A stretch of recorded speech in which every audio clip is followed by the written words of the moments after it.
There's no Zoom. Yeah. Are you ready? Can we call the roll, please? Yeah. Once that's through, we should be good.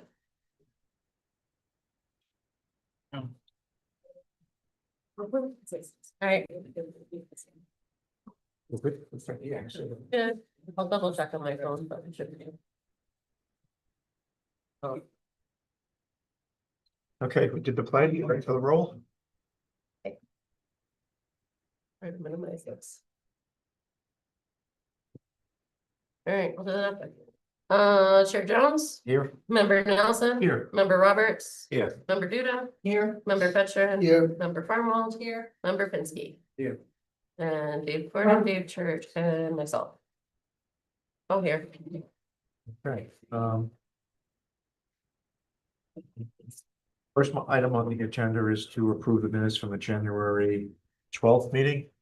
Everybody had a chance to read them? Yeah, I had one note.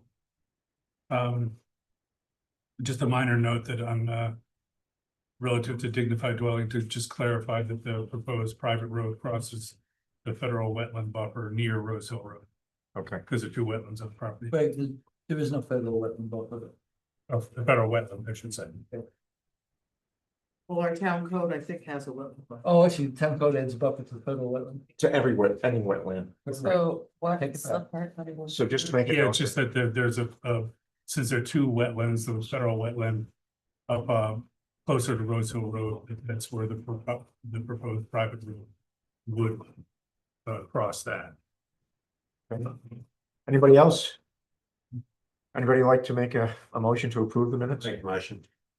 Dave, seconded by Jennifer. Everybody in favor? Aye. Aye. Anybody opposed? Okay, passes 7-0. We have no public hearings. That's why we have very few people at the meeting tonight, aside from the board and the applicants. So let's get started. John Heidecke for Fresh Air Land Company. Do you have maps in front of you? This is a project that was approved back in 2022. It was a 4-lot subdivision off of Beehive Road. And they're coming back asking for a lot line adjustment.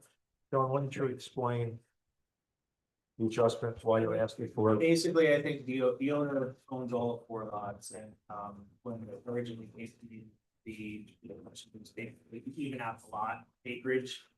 At the time, the owner, for some reason or another, wanted to have the lot line configuration the way it was, and the new owners wanted to move it over a little bit. There's no particular reason, the structure is that they are building is well within the setbacks for the current lot configuration. I think it's just it's a thing where they like the configuration better that way. They want a little bit more room on that side of the. And they have it because the other lot is a little bit larger. Okay, so the 7.2 acre lot is going down to 6 something, and then the 5.6 is going up to 6. Exactly, it's essentially more evened out in with respect to the rest of the lots. Okay, so I have 2 or 3 concerns, and one or two of them I mentioned to you when we talked quite a while ago. The driveway and the. But when I went back to the old decision from 2022, I think it was August of 22. There was supposed to be a drainage easement provided, evidence of a drainage easement being set up. That encompassed, It's an existing swale, that Right. has been used, yes. and the easement was supposed to describe who is responsible for the maintenance of that. It was supposed to be, according to the decision. It's not clear, but my recollection was that it was supposed to be in the deed of the property over which the drainage swale courses. In the old scenario, the drainage easement covers. Most of the drainage easement would be on just one piece of property. with a little bit on the second piece of property that you're making the lot line adjustment to. Now with the lot line adjustment, it's about half and half. Half the easement is on one property, the other half of the easement is on the other piece of property. In any case, I couldn't find any evidence that an easement was ever delivered to us, to the town I board. think basically they're relying on the easement that was presented on the subdivision map at this point. But if you're talking about, you know, a maintenance agreement, I'll bring that to the client to Well, a specify. maintenance agreement, who's gonna be responsible for the maintenance of that easement, of that drainage easement? I suspect there was nothing in the deed that mentions the drainage easement and responsibility I for think it. it might mention the easement, but I'm not sure that there's a maintenance agreement for the drainage easement, which is not necessarily typical on a subdivision map when the drainage easement is provided. However, I could bring it to the client and see if they'd be willing to outline that. Well, I invite you to look at the, Stacy can give you a copy, send you a copy of the decision. Sure, I have. Oh, you have, okay. But it does suggest that somebody's responsible for maintaining that easement. Okay, So that would tell me it has to be on the map and it's here, but it doesn't say anything about who's responsible on the map. well, we can add that, like I said, after I bring it to my Okay. client, So we'll do that. who in fact would be responsible for that easement. But we're also used to seeing those kind of things in the deed Okay, of the property that is responsible for it. In this case, now it's both properties are gonna be responsible for it. With this new lot line adjustment. okay. Before it was probably, it looks like it's hard to tell, but it looks like it was just one, now it's two. So no, it did straddle both. Okay. It did. So a combination of. I'd like to see the, I mean, they have to file new deeds anyway, so. I'd like to see, yeah, I'd like to see the deeds, evidence that the deeds contain, for both pieces of property, contain verbiage about who maintains the easement. It needs to be noted on the map. And the other thing that question mark, there was also a roadway maintenance agreement. Beehive Road is a town road. It's not in great shape. It's certainly not paved. It's hard packed gravel, as you know. And there was also in the decision reference to the fact that all of the property owners that touched on this, on the turnaround, were responsible for 50 feet of that turnaround for the maintenance of it. And or if any damage was done to it during construction, they were responsible for maintaining it. The water easement or the drainage easement, whatever you want to call it, comes from the back of one of the lots, comes all the way down over the other lot, and then actually goes down alongside Beehive. And so part of this maintenance easement was the drainage ditch, Right. which does get to be, I won't say a raging torrent when it rains, but there's a lot of water in there that then feeds into the wetlands that you see on the, I guess it's the south side of the map. Right, that's the wetland that wasn't officially a wetland that we designated as a alternate wetland buffer. As a wet area, there's a Yeah. buffer around it. So again, I don't have any evidence of this maintenance agreement for the roadway. Again, that's in the decision. It's one of the conditions of the decision. So that's the second thing. And the third thing, it's not in the decision, unfortunately. We had talked to the previous owner, Mr. Grasso, about having a conservation area designated in the back. And instead of doing that, he said he was going to put deed restrictions on each of the properties that provided for what you could do on the land, how big the houses had to be, what material the houses had to be made of. I think it was even in something in there that said no double wides for whatever reason. It was 3.5, 4 pages worth of material in there. About some restrictions, deed restrictions. And actually I found a copy of that, and we can get you a copy of that as well. Stacy can get you that. It's not in the decision, so I don't think there's much I can do about that, but that was talked about. It's in the notes. It's not on the map notes. So I guess I'd like to know whatever happened to that. Yeah, that I, you know, at this point, you know, Mark has sold the property to Fresh Air. Fresh Air has sold one of the lots to another person who's, you know, one of the applicants in this matter requesting a lot line change.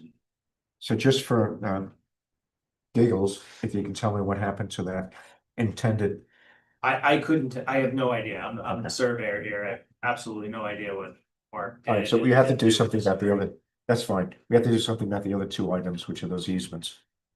Okay, All right, Gotcha. so did I make myself, you okay? We need it on the map, I need to see it in the deed. I will bring it to the client and let there, you know, And if he needs more information. Right. I can, well, you have the decision. Yep. And I can I do tell have him, a decision. I have notes, so I can give you all that. If information. I have any questions, I'll reach Okay. out. Anybody else? Melina? All I would request is that you put a legend on the map for your hatcher's marks. I don't know, Sure. you seem to have 3 separate hatchers. Yeah, so I'm not sure what they are, and they should be on the map.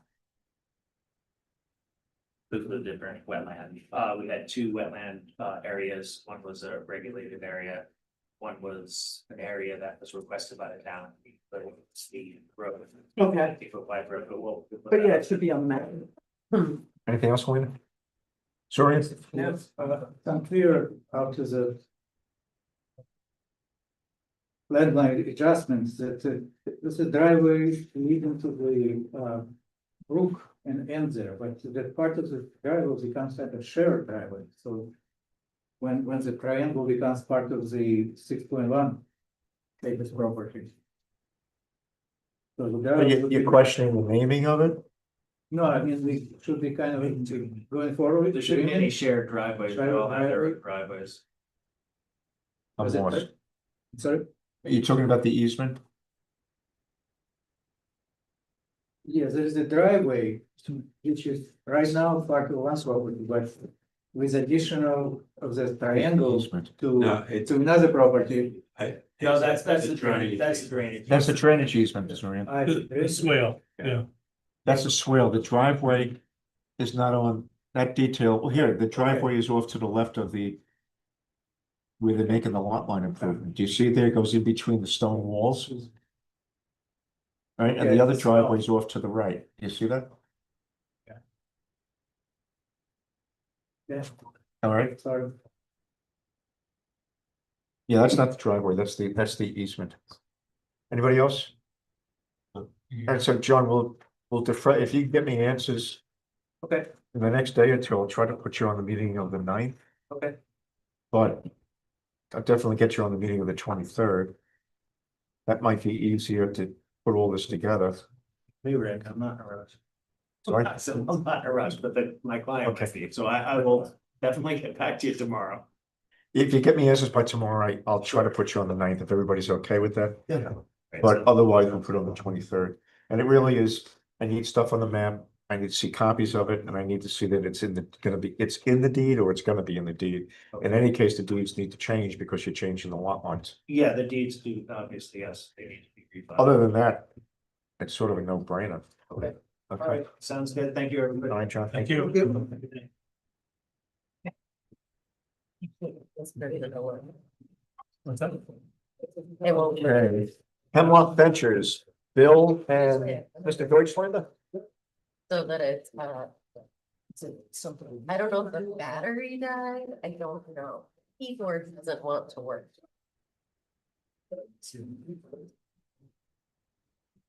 It's the only keyboard. It worked when I logged on, I don't. No. The cursor won't move at all. But so it's not transmitting? So it's making. It's not doing anything. Are we good with the, We're live, but the cursor will not move. Usually I minimize the YouTube, so it's the Zoom. So like at the end of the meeting, I don't know how I'm gonna be able to end it. Because the cursor won't move. we'll worry about that when we get to the end of the meeting. Just figured I'd let you know. I might just turn the computer off and see if that works. I don't know. All right, so the next project is Hemlock Ventures. It's also a lot line. There's a map there for it. Bill, do you want to describe it for us? Sure. There's two existing parcels, one of them, larger piece, which was one of 3 lots in a subdivision. It was approved in 22. And, so that was an approved, subdivision lot there, building lot.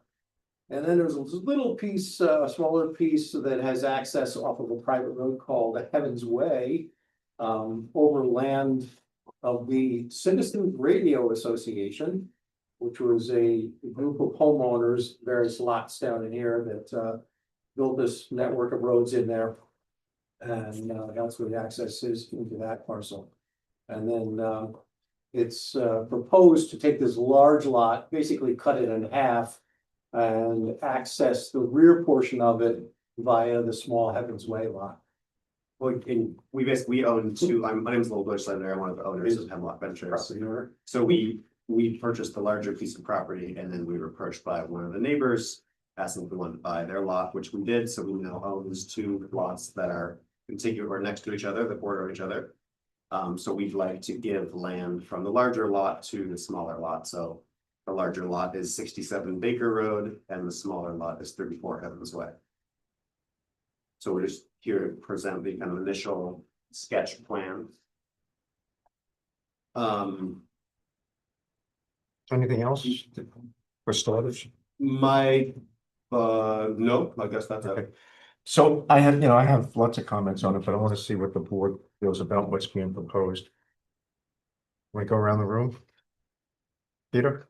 Yeah, I looked at this and I wondered why this would not be a subdivision, actually, because for a couple of reasons, and a lot line improvement, because the previous decisions said from no further subdivision of this parcel is permitted without prior approval of the planning board, which would have been lot 3, and you're cutting that into 2 pieces essentially, and which to me is a subdivision. So I would wonder whether it's a subdivision or a lot line improvement, probably both to me. The previous decision had a lot of restrictions because of environmental stuff, timber rattlers and things like that, and that's all stuff that if this does get subdivided or lot line improved should be included on that property noted, including wetlands in the back there, which are not indicated on the sketch plan, of course. And then I had questions about Heaven's Way, whether that's a private road and is it permitted to access that for building of that? Is there a road maintenance agreement for that road? And that's, with an eye on protecting you all, but then also protecting the other residents in that road and whether it's permitted. On a private road, there's potentially, issues about road maintenance and stuff like that. And I think we've run into this before with Brazil Heights, with the idea of establishing whether there is a road maintenance agreement, and if somebody can jump in on that or be included on that. There is an agreement that was put together by at least several of the major owners on that road, and it was filed in conjunction with town of Rochester. Okay, So you do have a road maintenance agreement that you can share with us? Yes. It Okay. was done at the time. Okay. You may not be exactly to the wording you would be looking for today. But there was one that was done within the last 20 years. Okay. yeah, and I know from my fire department experience that that's a very, very, very tight road. And that road, I would question whether it adheres to the fire code. Whether you can get a fire engine up there on Heaven's Way. Okay. And then if you presumably, you would want to build on the on this other lot back here. And would you be able to, it's a question, would you be able to meet the setbacks against the wetland buffers and everything that I saw on the previous map? So your concern is, believe that it's both a lot line and so. That's my, question. Hans? You basically covered everything what I saw as well. So the, the subdivision issue and the environmental issues around this. I mean, I can see why, I'm just gonna jump back in there. I can see why initially, theoretically, it would look like a lot line improvement because you started with 2 lots and ending with 2 lots. But you're adding a piece of property to an existing one and subdividing one that needed to come back to be subdivided further. So that's just reading back on the previous subdivision decision. Jennifer, you're shaking your, No, I was just agreeing about the subdivision. Field Yeah, subdivision. the same as me, I Sorry? agree as well. it's the same thing. And just a point of information. And in all applications, this was submitted to the code enforcement office. And they make their determination, and their determination was, it was a lot line improvement, so.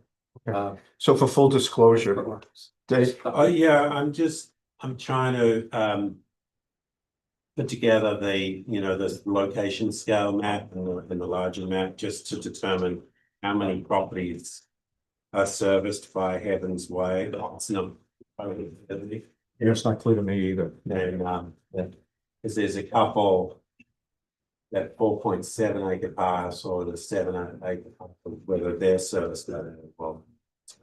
All right, so all that I heard tonight was my concerns with it.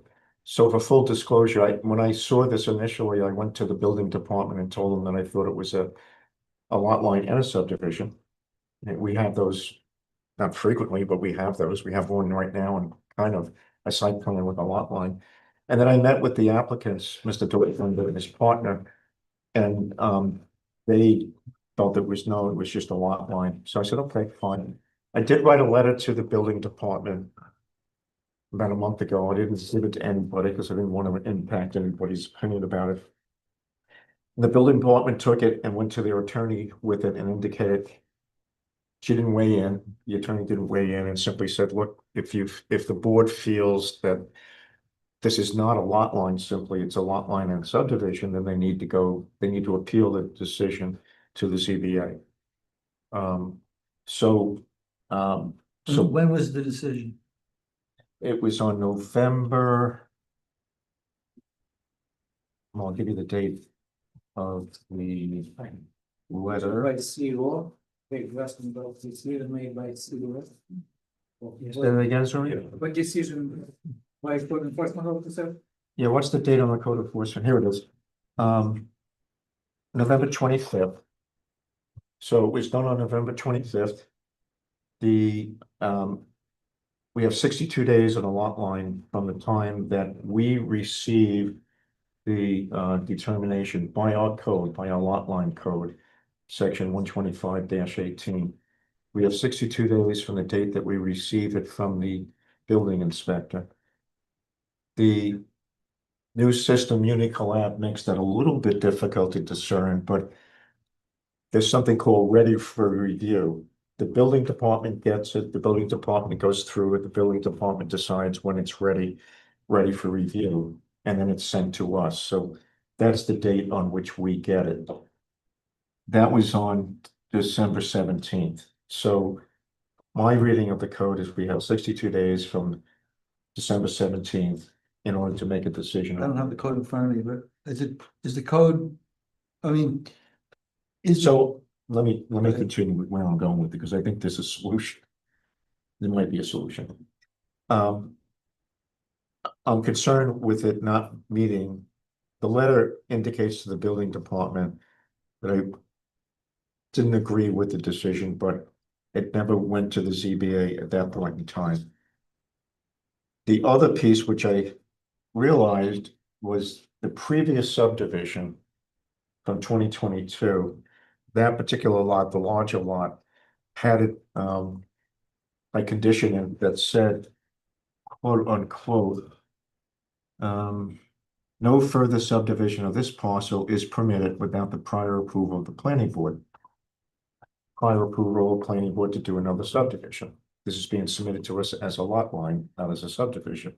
If it was a subdivision and a lot line, we'd be off to the races. We could get moving. So what I believe we should do tonight is just to deny the project as a lot line. Or not even as a lot line, just deny it as in violation of the decision from 2022. Ask the applicant to go to the ZBA. We can also refer to the ZBA and say they have to come to us for a subdivision approval, and they're not. They're coming to us for a lot line. Beyond which, if you just took it as a lot line, it doesn't even qualify for that. The lot line section of our code is very clear that a lot line does not involve a subdivision. It doesn't grant a subdivision as part of granting the lot line. It's very clear, quote unquote. It says nothing about subdivision. It says we're not granting a subdivision. I can pull out the code if you want, oh, 9 yards. But in order to get this moving, if you would, I prepared a resolution and I distribute it in a second, asking the board to deny this on the basis of there was a previous decision that this can't happen unless it comes to us as a subdivision. And then allow the applicant's representative to go to the ZBA and they can continue to sort it out. But at the end of the day, if they say, well, it is a lot line, you got to come to me with a subdivision on the subdivision. That's what the previous condition of that property that the applicant now owns, that's what it says. If you want a subdivision, you have to come before, if you want to further subdivide, you have to come before us. Could I try to ask two questions or present my case? You have to speak a little louder. Oh, could I try to present my case based off my reading of the code, or I can wait till later too? It's not a good time right now. So reading through, reading through the town's code and looking at the couple pertinent sections that I found was the definitions in the zoning code, so that's section 144, talking about what a subdivision is, what a lot is. And then there's section 125-11, which is the re-subdivision of re-subdivision plans. And there's 125-18, which is lot improvements and natural subdivisions. So, because I'm not understanding, based off my readings of the code, what classifies this as a subdivision versus a lot line adjustment. Here, I'm going to read you guys the definition for subdivision, which is the division of any parcel of land into 2 or more lots, plots, sites, or other division of land for the purpose, whether immediate or future, of transfer of ownership or building development, accepting lot improvements and natural subdivisions as defined in chapter 125-18. So to me, the sort of operative, there's a lot of commas and things that are in there, but is the division of any parcel of land into 2 or more. So I would say we have 2 lots now. At the end of the day, we have 2 lots. So things are not being divided, trading land from one lot to the other. When I look at, Let's stop there. We'll keep going with your other definitions. It says the division of any parcel of lands into 2 or more lots for the purposes, whether immediate or future, of transfer of ownership or building development, accepting lot improvements. yep, so I'm going to look at that. So now we're looking at Go to this, lot improvements. the definition of lot improvement, which is 125-18. To qualify, so basically, it says partial shall to qualify as lot improvements involve the addition of land to an existing parcel or a lot line adjustment so as to A, improve ability of that parcel to comply with setback or other building standards, or B, increase suitability of the parcel for building development, or C, add to availability of open space, or D, adjust the boundary line location or produce a corrected deed, a map reflecting the same as desired for recording purposes. It says number 2 of that same section is, it shall not reduce the ability of the lot from which the lot improvement parcel is taken or reconfigured to comply with the applicable development standards of this chapter. And it shall include a map restriction to the effect that the improvement parcel will never be considered a separate building lot apart from the tract to which it is being added. So looking at those 2 things, I say, okay, I'm not creating a new parcel. And I am increasing the suitability of the 34 Heavens Way parcel for building development by giving it this land from the 67 acre. It already can be developed. Plus, what you just read on what a lot line is, further on in the section, it also says these plans are acknowledged for the town of Rochester, the note that's supposed to go on the map. These plans are acknowledged by the town of Rochester and for recording purposes only to represent an exempt lot improvement in accordance with 125-18 of the town of Rochester subdivision regulations. No subdivision approval is required or given. So you're asking us to subdivide as a part of doing the lot line. But beyond those two pieces, the decision from 2022 is very clear that the larger lot cannot be subdivided until you come back to us to get a subdivision approval. I understand that's- that. I'm not understanding how this is the subdivision because I'm not dividing this parcel into. I'm not dividing. So I the parcel think that's into why lots. you might want to go to you might wind up eventually at the ZBA. This board needs to decide whether or not we can approve it the way you presented it. And I think there are 7 votes here to say, no, I'm going to I approve guess it. This, my question is where I'm not finding where. There's any, I just read to you 2 separate sections that say you can't do a lot line and create a subdivision. And under the subdivision, it does the reverse. It talks about you can't accomplish this through a lot line. but So not what doing you subdivision. used as to define what you think you can do, it actually, I think, says the opposite. But at the very least, the decision that we made back in 2022 makes it very clear that you can't re-subdivide this parcel unless you come before us for a subdivision.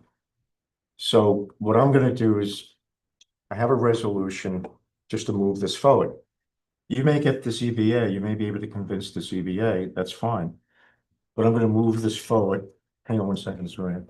And I have a resolution that I'll distribute to everybody to essentially say we're denying the lot line request of tonight because of the subdivision issue. And beyond which, encouraging you to go to the ZBA, and we will send a letter by this resolution to the ZBA stating what we believe this is or isn't. And you can go before them and argue your case. They are like a court of law. But right now, we have 7 people who have said, no, this is a lot line and a subdivision. I have an Dave, observation. go ahead. Ken. Yeah. And that is that, I think what's difficult to get your head around with this situation is that the rear of the lot, what they say is lot 3, or where the marking lot 3 is so large, right? Compared to 34 Heavens Ways. If you could imagine that it was a tiny piece that was being thrown into the 34 Heavens Ways lot and taken it removed from the Hemlock Benches, you know, the front part, I think this would be a lot more palatable as a lot line revision. It could be. And yet the effect is the same, I would argue, as you know what's being proposed here. The other thing, you know, the 4 reasons why something's a lot line all deal with making the lot more appropriate for development. The Heavens Way lot is already developable. It's not as if it violates any zoning code. You can Right. develop that lot. So there's no need to add anything to it in order to develop that lot. So it doesn't make any of those 4 that I can see, any of those 4 requirements. And I agree with you, if this was a small little sliver of land and they simply wanted to put them together, it probably would be, quote, no big deal. The fact that you have 9 acres and you're literally dividing it in half and then adding something to it. And the prohibition against subdividing something that's already been subdivided until it comes back to us just convinces me that what should be, it seems like to us, a lot line and subdivision, and we can move forward with it. So to Now, Mr. even if, now there is the issue of the RMA, and you know, I'm not even gonna get into that. If it does become No, I won't go there. Surya? What legally, what prevents us legally to approve lot line improvement? I can't hear you. What does prevent us legally to approve just a lot line improvement? And say we're not approving subdivision. And then, We're not approving the lot line by virtue of the fact that they're attempting to subdivide something that they didn't come. no, but they to. cannot subdivide if we're not approving subdivision, we're approving a lot line. We're not gonna approve it, because If the lot there is a line, lot line improvement and a subdivision, they need to apply for another, with another application. well, that's what Well, you yeah, could but propose. what we're saying is that the lot line revision is essentially a subdivision. So. Right, but So- we're not approving that, we're basically saying we're gonna approve lot line. Like, addition of the property to that big property, and if you need to subdivide, you need to jump back. If I could, like, speak to Robert's point, if I was only asking to move the line by 10 feet. How is that different? If let's say I'm asking, I'd like to add 0.01 acres to 34 Heavens Way. Versus I want to add 10 acres to Heavens Way. How are those different? I'm going back to, you're subdividing a lot. Where on the previous decision that said you can't subdivide it unless you come here. For a subdivision, not for a lot line, for a subdivision. Well, The subdivision process is a lot different from the lot lining. I totally understand that. What I'm getting at is if I was asking to move the lot line by 10 feet. You would say that's a subdivision? You know, what I'm saying is that you can't do it the way in which you've described it because you're doing a subdivision, but you're not here for a subdivision. I'm not seeing that in the code that this is making it a subdivision. because I'm not- And that's why, Mr. Deutschlander, that's why we have a ZBA. Okay, This board has 7 votes that says we're not approving this. Just, I have a question, which is there a reason why you didn't want to do a subdivision? Because it seems like doing a subdivision and a lot line improvement. I'm not trying to make a new lot. I mean, But we have 2 lots right now, and I just want to keep 2 lots. I just want to give 1 lot land. I don't but you want there cannot to do be it, another because- lot. I'm sorry interrupting, but you're trying to make a case for yourself from the court, but court doesn't allow us to do it. It's very simple, we have lot line, alien piece of land, period. You want subdivide, it's another process. So, but my point is that fundamentally. I'm sorry, interrupting, 2 and 2, we have had the 2 lots before, you have 2 lots here, I don't think it's correct, logical way of thinking. It's, again, to return to the definition that I'm seeing in the code, is that a subdivision involves taking one thing and making it into 2 or more separate things. And I'm not trying to do that. I'm trying to take two parcels. And at the end of the day, we will have 2 parcels. So I don't want to do a subdivision. We don't want there to be 3 lots. Well- We just want there to be 2 lots. You're required to do a subdivision because of the previous subdivision that was done. You bought that property with the condition in it that if you wanted to subdivide it further, we believe it's a subdivision. You wanted to subdivide it further, you had to come back here for subdivision. So we're gonna move forward. I put together a resolution and you can argue it to the ZBA and they may agree. And it's rather long. Our attorney will probably, David, you okay?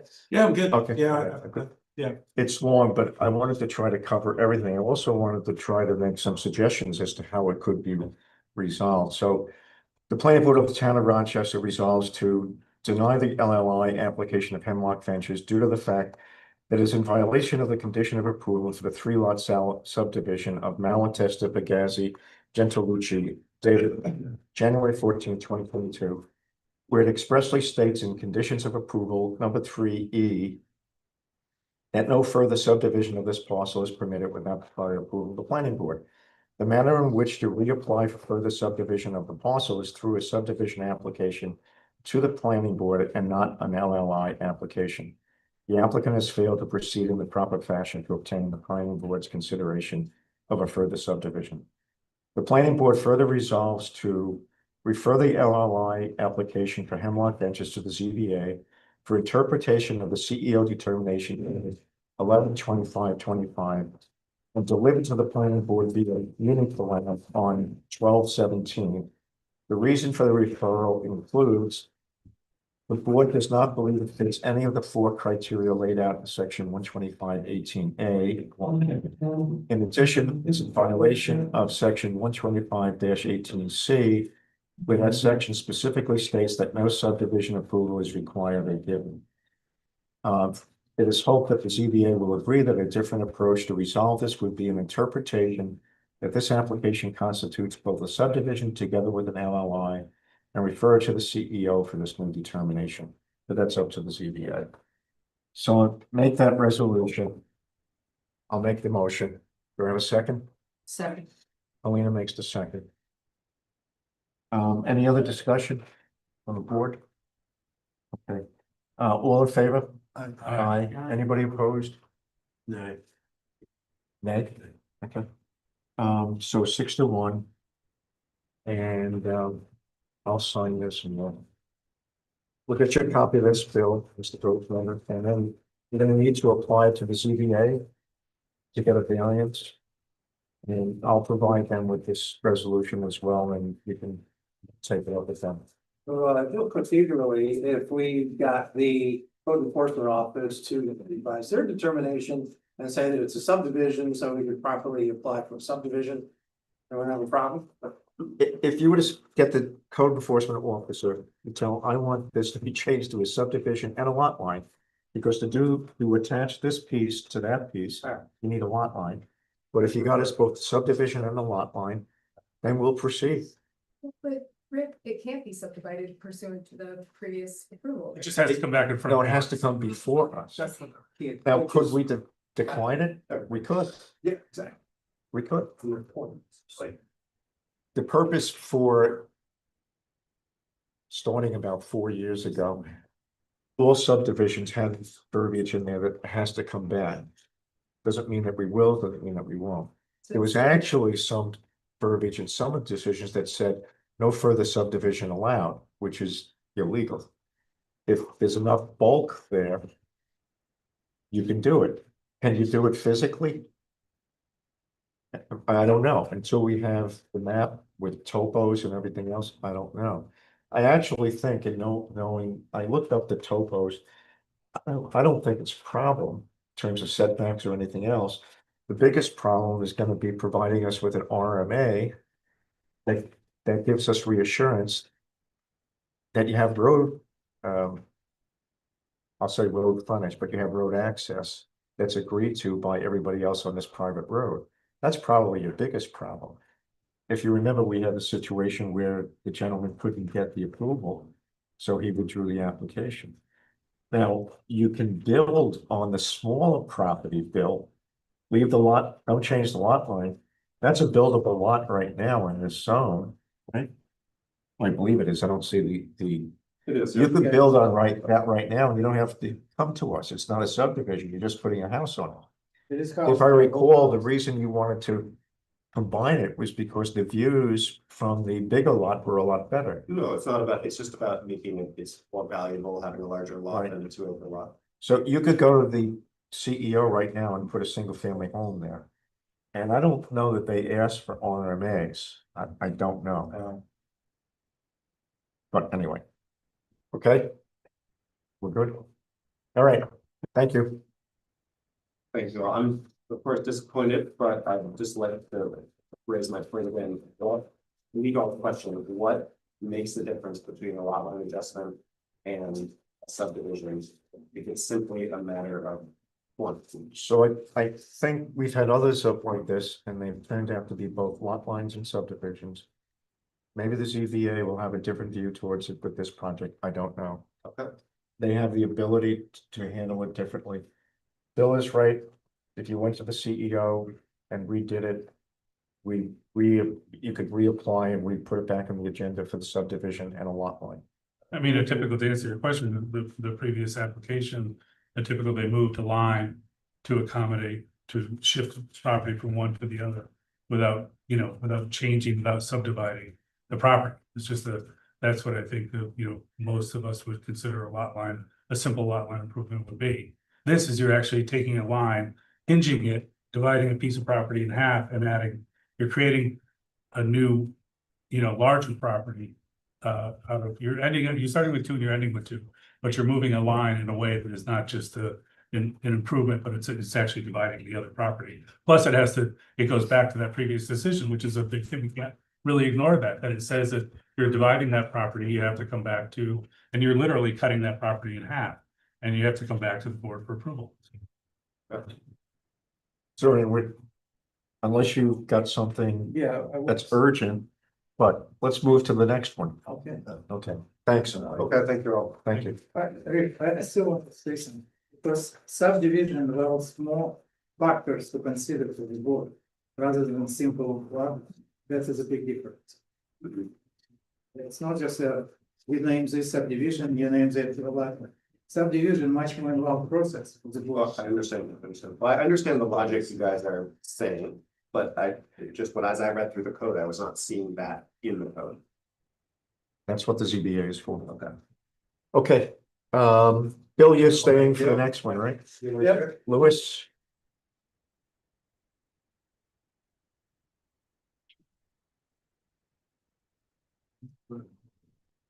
We find the order for that. This is the order of everything for us. Yeah. Okay, so Bill, talk to her.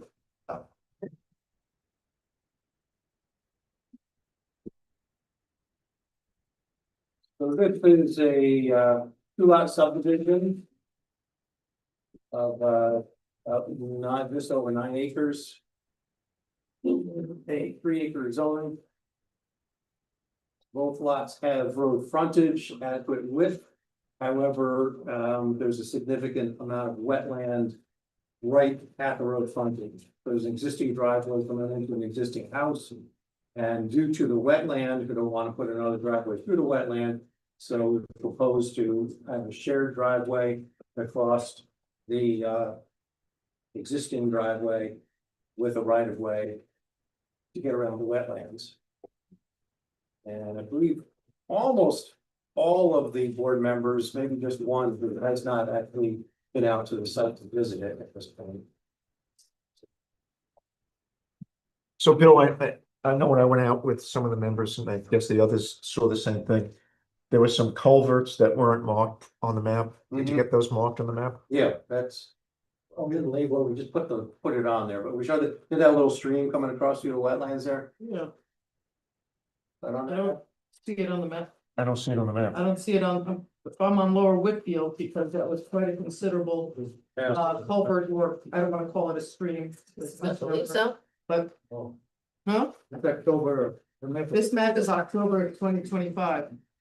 I don't think you put a revision on it. You did, I don't see, we don't see it. This is January 12th map of vehicle here. On Uniclam? Did we get paper copies? Oh,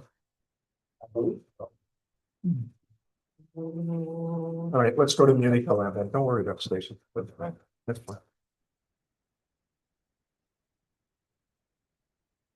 Give us all a second to get into Uniclam.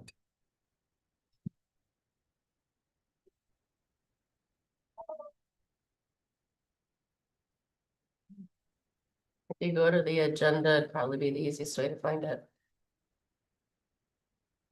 That would have been the easy way. That's why I did the agenda that way. Doing it the hard way. Everybody got it? Hmm, The agenda is on Mini Club is awesome, by the way. Thank you. I really like it. Figured it would make everything easier to find during meetings. Makes prep go a lot faster for me. All right, so the map that we should be looking at is dated 1/12. Bill? Yeah, January It's on the 12th. street. Okay. It's in. There it is. Okay. Thank you, Bill. Also, I'd ask for that, the building on the adjacent property to the east there. Yep.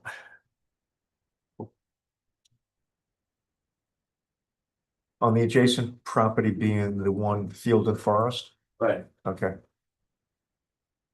Does anybody have any other comments or questions after having seen the site? So we already did this as unlisted and declared lead agency back in October, actually. I don't have any other comments on the map. We're gonna need an RMA bill. Yep. Road maintenance agreement. So if nobody has anything else, My one thing on this, and it's not really addressed in the town code is, my concern is, the road to the second lot, the driveway to the second lot.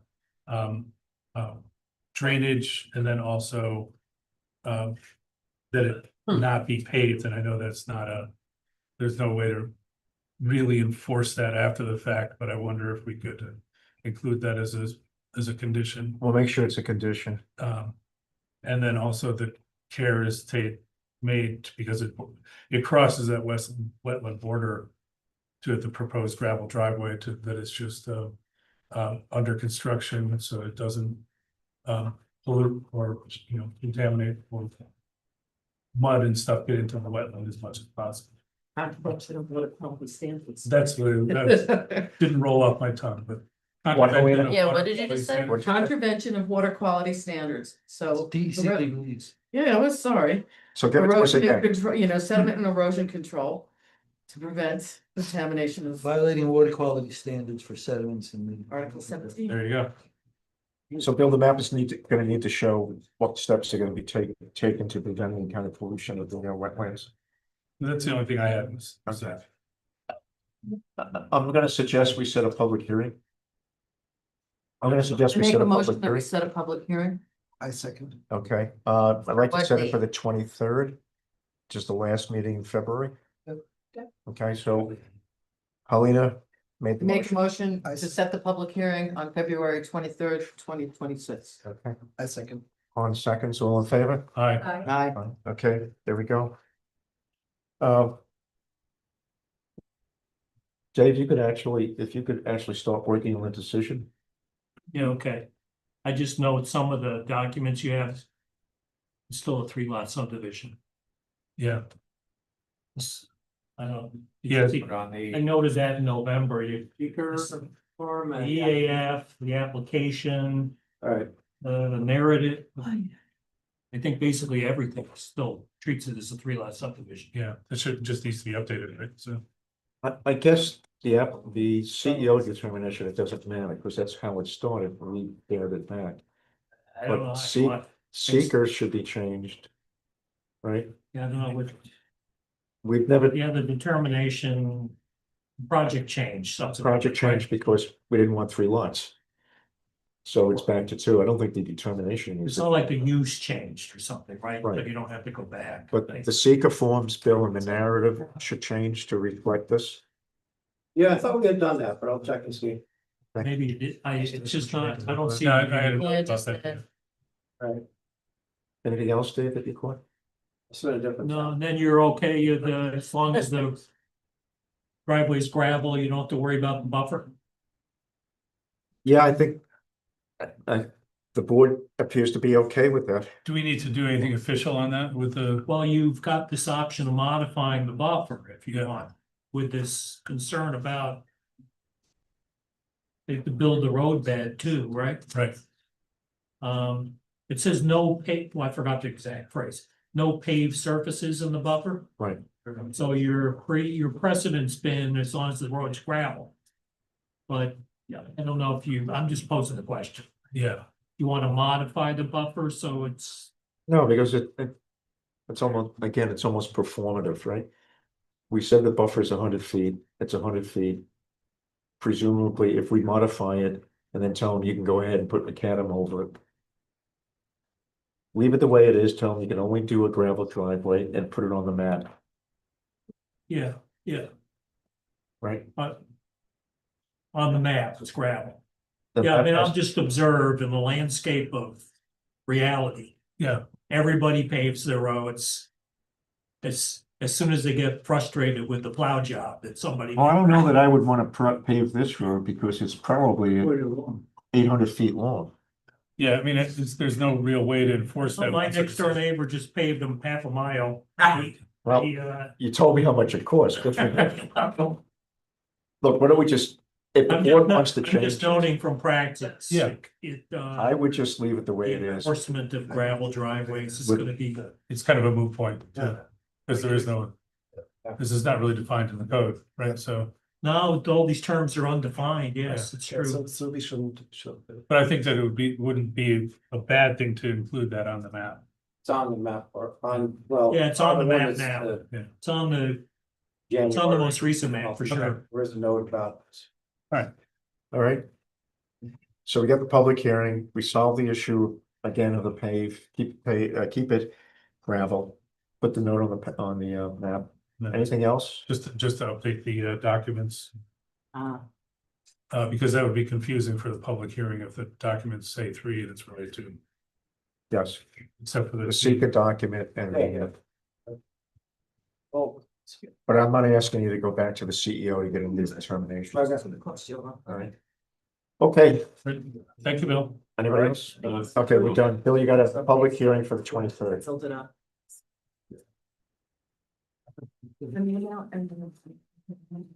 Next, Caleb, Mr. Getman and Mike.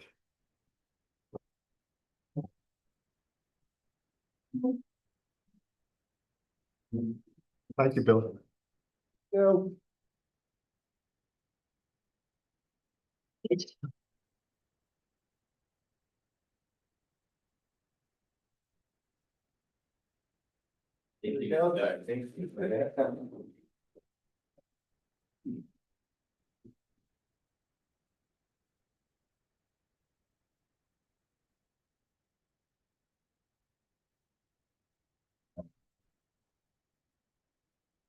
So Caleb had sent us an email on January 23rd with a series of things that he wanted to talk about tonight. I believe it's in the Community Collab. That email. I don't know. If that's- Anyway, he's got a series of things he wants to talk about, but before we let Caleb launch into this, I don't want to forget to do not the secret determination, but typing the project. It had been recommended by Dave Church in his write-up of some months ago that it's an unlisted action, so that I'll entertain a motion to declare this to be an unlisted action, and also in that motion to declare ourselves the agency. I'll make that motion. Okay, second, Peter makes it, second, Jen, all in favor? So it's unlisted and we declare ourselves to be lead agency. Who Okay, did the great. motions? So What's it? who seconded Peter Murphy? Jennifer. All right, so Caleb, why don't you give us an update? I know you wanted Mr. to work. Chairman, on the, just Well, Mike. if I can, on the lead agency, I did do a notice back in December that was in draft form, Oh, and yeah. I'm willing to offer to circulate it to all the interested and involved agencies. Mike, are there other involved agencies? Excuse me? Are there other involved agencies? Yeah, I have, yeah. We can't Then we gotta do a coordinated review, I would think. just declare ourselves lead agency without circulating.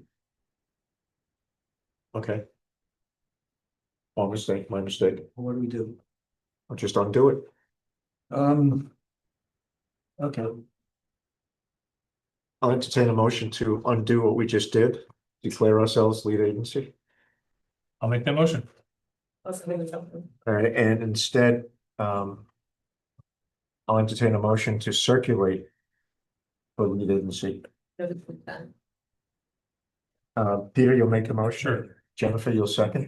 Perfect. That makes it easier for me. Are we okay with that? yes. Okay, and Mike, you have the, I have it here and I can I think. we- circulate it and then give you an affidavit if you want that, you know, that we mailed it to all the Oh, you, agents. well, the board has. Or I can give it to you guys. we usually if you want to give us what you wrote, Provide us with the draft and we'll work with it. we usually circulate it, Mike. And fine with me. If you don't mind. I have at least the signature there too. There's a lot. Yeah, like Thank you, we Mike. had that in Uniqlo up too. Thank you, Dave. Okay. Who's gonna start? Caleb, Mike? Go ahead. Yeah, so, I mean, we haven't really changed the plan a whole lot more. We did add, I know we did add the parking numbers, we did the road profile. We had the sort of center control plan, some more details of the plan overall. But one of the things we also sent along with the updated site plans was a sound plan. We are working on, want to put together a sound study, and we wanted to have the planning board comment, if they have any comment on the placement of any sound receptors. Currently, I had 3 proposed locations. I don't know if it was, we didn't send paper copy. If you want me to, I have a couple here. In Uniqlo lab on the agenda. Well, it's in the file. You got that phone? I got to here. It's in Unicorn. It's in Uniqlo lab and it's on the agenda. So we had three locations proposed. One was towards the historic district, Agrabeel Historic. We also added that to our location map. We added the Agrabeel Historic District boundaries. But that one down there by the neighbors off of Towpath Road, and then a second one planning to do a parking lot for Depot, and then the third would be at the closest residential neighbor, but all on the property. So. Like, I think our code is the Yeah. property line, right? Property line, yeah. I have. Noise, yeah, noise being the way it is. I think it might be prudent. To have a receptor on Rock Hill Road, because you're gonna, the way noise travels, gonna go uphill. And I'm not sure with this, I don't have a scale, what the distance from your proposal to Rock Hill Road is. But that might be something to consider. Cause as you know, I don't expect it going downhill, I don't expect the receptors, even though they may be closer. They'll be shielded from, cause you are up high and noise travels up. And I was thinking, just, cause this is gonna be a commercial space. In an area probably where the DBs are probably around 42, 43. It's very, very quiet there. And I think for us, we should, and there's a lot of people that live on Rock Hill Road. And I think that should possibly be included. Well, we've, the Rock Hill Road Due to the topography. is over. So You look here? Up there, You okay. see it? the compass direction would be north? Provided South, no north south. arrow on this plat, so I can't say. Oh, No, North Carolina? so where? No, would it on be? this one. It would be. Oh, on that one. I can't tell you, Past, but it's south. Peters Kill. Okay. On the other, South side. yeah. Cause Well, that is a very, there's a lot of homes there. Well, typically, like, you place them at the property line and then they project where the sound would travel. I mean, you would expect the ones, you're saying because you go down off the hill, you'd be worried? it No, would no, be picking it's, up? this noise goes uphill. If Yeah, you're yeah, gonna yeah. put in a berm, right, okay, so what I'm saying is it would be good to have a point across up on Rock Hill, because there's a lot of homes that are on Rock Hill. And that would really, and then we can make a determination of your project with speakers or whatever you want to do is going to impact the residents on Rock Hill Road, that's all. Just Yeah. another receptor location, So you can model to it. Caleb, these locations were suggested by your acoustic consultant or? Oh, we submitted it to them, I mean, And, Oh, but we, they were looking for comments from the board before they put any, because again, the reception locations are there to measure the ambient noise. okay, but then During model hours. to, then you. Then you would model it to Yes. Rock Hill Road if that's what the board would want. And So you who's don't the expect any ambient noise to come from Uh, Rock Hill Road? Oh, I got a blank on. What? No, the line, it was. I'm blanking on the consultant, right, that's sorry. Okay, cause I didn't see any discussion or paper So Caleb, the receptors that you have on here are to get the ambient noise. Yeah. So you're okay with doing it by Rock Hill Road or you're not? And if you're not, No, you can model to Rock Hill. We can model the Rock Hill, but you know, we're supposed to make sure that we don't. It was 10 decibels at the property line, because we said more than 10 decibels at the property line itself. That was what I was written. Well, you need to, it's also referencing the DEC noise, assessing and mitigating noise impacts. all right, so you suggesting that you model it. Is that all right, Harlina? Right. Go ahead. I think you still have to follow the code to put receptors at every property line, because today perhaps the right house is there, but it has to be on that left side, east, west, was it? It's a west part. The only question I have with that would be what public is on there is no resident on that Oh, lot. today's There is a house that's on the, very close to the west. On that Yeah, property. across. Yeah. There are actually several houses there on Long Tote Mountain More will Road. be resident, so you have to, because it's done once. And I would also suggest along the north side, because that's close to the creek. Their property right across the creek from there, Yes. several properties. And how Good we've done catch, in the thank you, past, Peter. basically setting up receptor on property line and then showing where the source of the noise coming from. Yeah, And consultant will be. well, first you gotta get the ambient noise. Right, The base okay, everything right, off of together that. ambient, right. So if I could, I actually like Helena's idea to capture ambient noise along Rock Hill Road, because then I understand, I've done noise assessments, I understand that you project.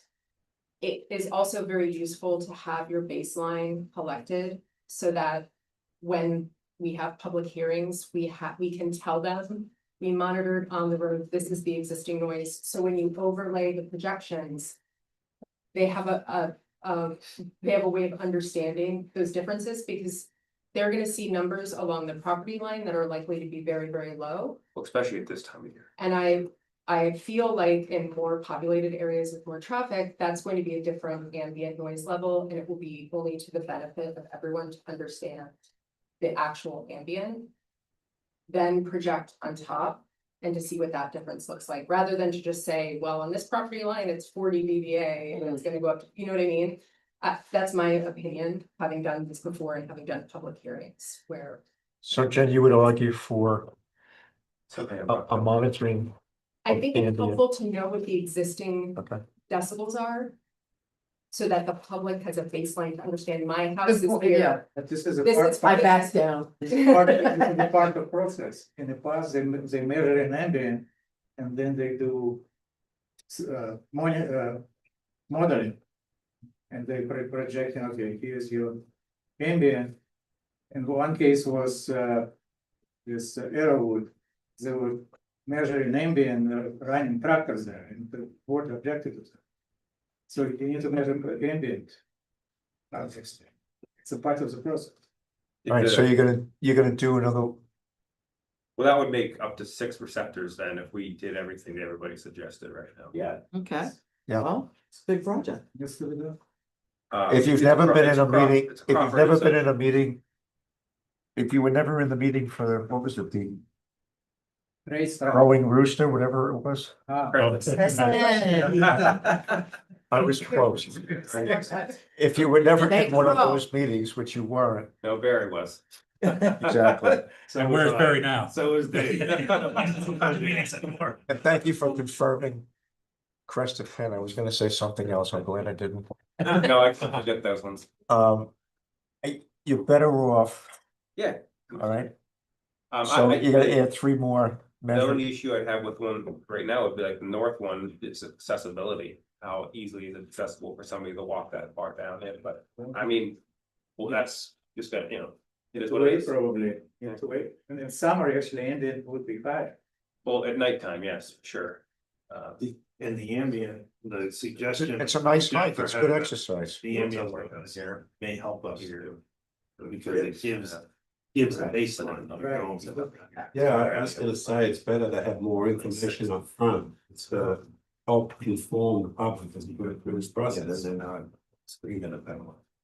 They don't know what it is. The only other question I had about this is, do you have information on how, I don't recall what our code says about the duration of the ambient requirement. So how long will the monitors be out and what days of the week? Are you doing it for a full week or what's the plan?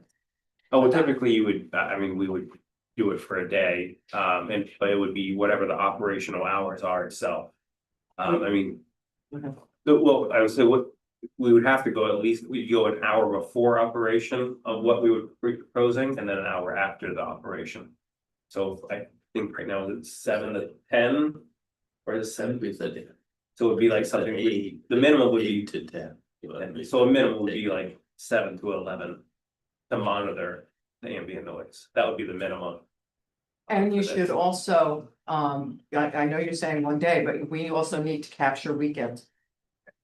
Well, I'm assuming that it'd be. He said one Saturday, Sunday. No, but you should do since the operation is gonna be Monday, so 7 days a week, you should capture weekends and weekday.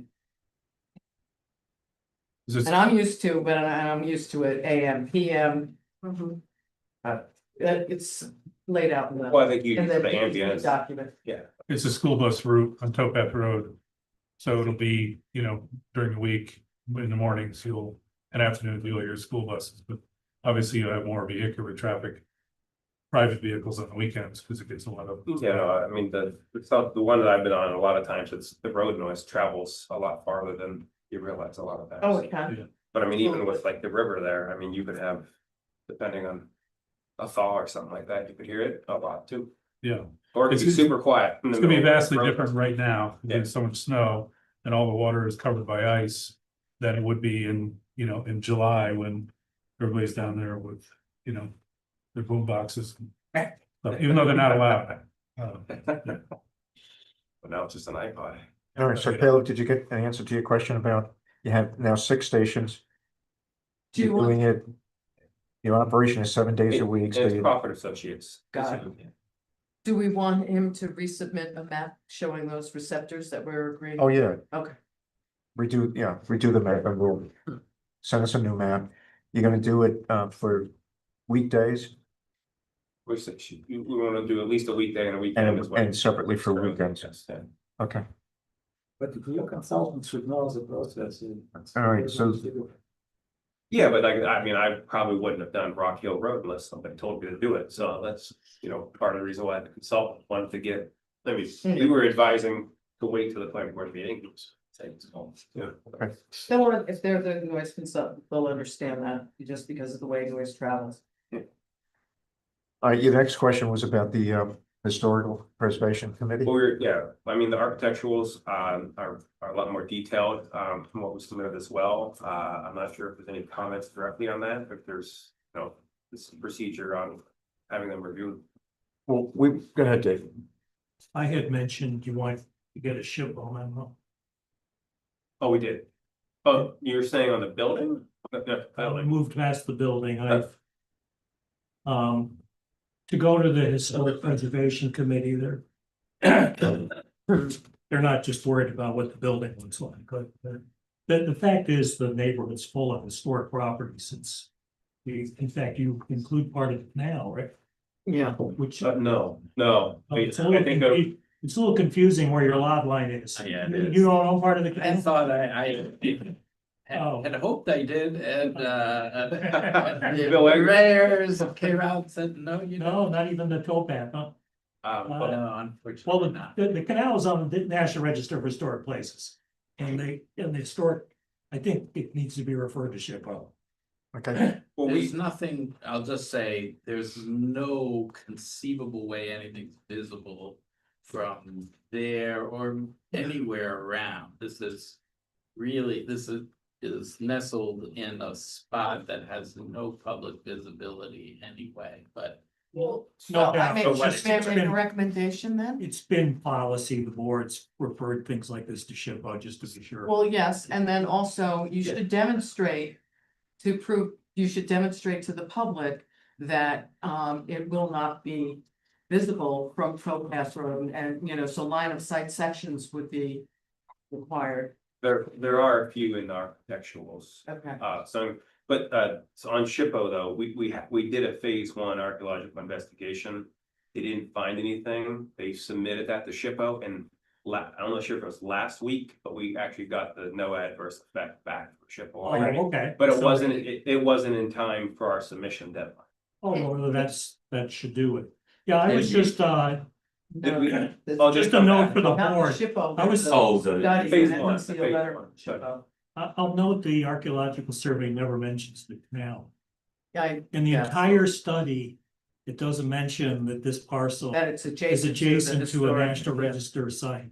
Okay, so you have the report back from SHPO, right? Yes, Get that to us so we can put it up on Munich. yeah, I mean, that's, Real quick. Even the historic narrative doesn't mention that the canal was there. Jennifer? Right? Could you also, with the letter from SHPO, can you include the submittal? In the phase one, the phase one was, we have it in Yeah. your blog, Yeah, they want me to copy. Yeah, it's in, it's in there. yes. but it may have, it was only submitted digitally, I believe. And Yeah. it came in mid-January, something like that. Well, I just found it. All right. January sixth is what I have for the date, but you're saying that you looked at that report and it doesn't mention the canal at all? No, it's just a curiosity. Your client's proposal is nowhere Gotcha. near the canal. Gotcha, yeah. Acknowledged, but it's just odd that they write a whole historic narrative and never even mention the presence of the canal. Cause I think that's like the SHPO, the no adverse effect in the SHPO letter would specifically mean where our limit of disturbance is 12, where they Right. did the phase one archaeological study. Like if you were to get closer to the canal, obviously, then. There would be probably a lot more artifacts A lot and more more stuff. concerns. Well, you did shovel tests all over the property, right? So, I'm not sure they did it all over the property. They did it within the limit of disturbance Yeah, the area. area Oh. of disturbance. I just looked at it quick. It looked like they covered the property pretty well. But anyway, You say that. if you're about to get a SHPO or you got it already, that'll do it. Well, sounds like it has it already. Yeah. Well, I'm just saying you don't have. I know I got this, I mean, it's not the best, but yeah. You will want to report there. Well, that's the- All right, so Caleb. You can put stuff up on Munich Land, Yeah, even if it's after the submittal date, right? I gotta get on that. We helped, a little help today. I'll get a little better at that Okay. myself. Stacy can help you with that. I mean, that the canal is actually something that the Historic Preservation Commission will highlight and think. So Including that, that there's a pond on that property, which I've understood to be a historic resource for water for the canal potential. So that's should be mentioned. Okay. So Caleb. Whatever we sent to the historic committee. I would look for you to reach out to them. Copying us, one of us, or maybe more than one of us can attend the meeting also, if somebody wants to, I would. But you need to reach out to them, but I wouldn't do it until. You've got pretty much the final architecturals, you have the SHPO information together. They're gonna be, I assume they're gonna ask you all sorts of questions about archaeological artifacts, they're gonna ask you about SHPO having commented on it. So they're gonna wanna know, are these the final diagrams? Is this the final, close to the final site plan, the location of it? So if you feel that you're ready for that, you have all that information together, then it's time to go to the Historical Preservation Committee. I mean, as far as the site it goes itself, I mean, building, parking. Well, you changed the height of the building, right? It used to be, it was one thing and then it changed to Yeah, 32 they did feet. go back and forth a little bit on that. You did do that. Trying to. Just going through the definition of building height of the code and making sure it matches that definition. That we stay under the 35 feet.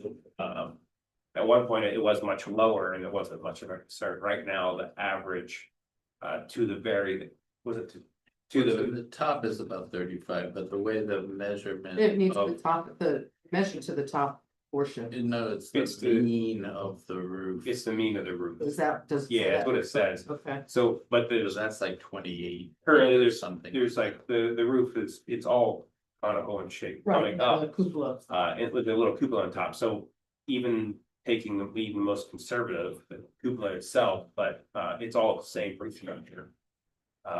It's well below if you consider it all one roof structure, but even looking at it, so you really want to be stringent on it, even the top cupola meets the definition of less than 35 feet. Just so you know, we hold other people speak to the fire on that with, you know, units and. So here's what I suggest you do, work with Dave Church on your submittal, what you have to submit. He'll make some recommendations. He's been before the board before that committee before. And when Dave says you're ready, looks like you're ready to go, then let's get it out. Let us know, and one or two of it, no doubt, will want to join you in that meeting. Yes, I would too. I do have one question before are we wrapping? this Yeah, up? I just want to wrap up Okay. the, all right, so work with Dave. Yeah, I And then- think you have to. I mean, we've only done this once before, it's brand new in the code, right? Right.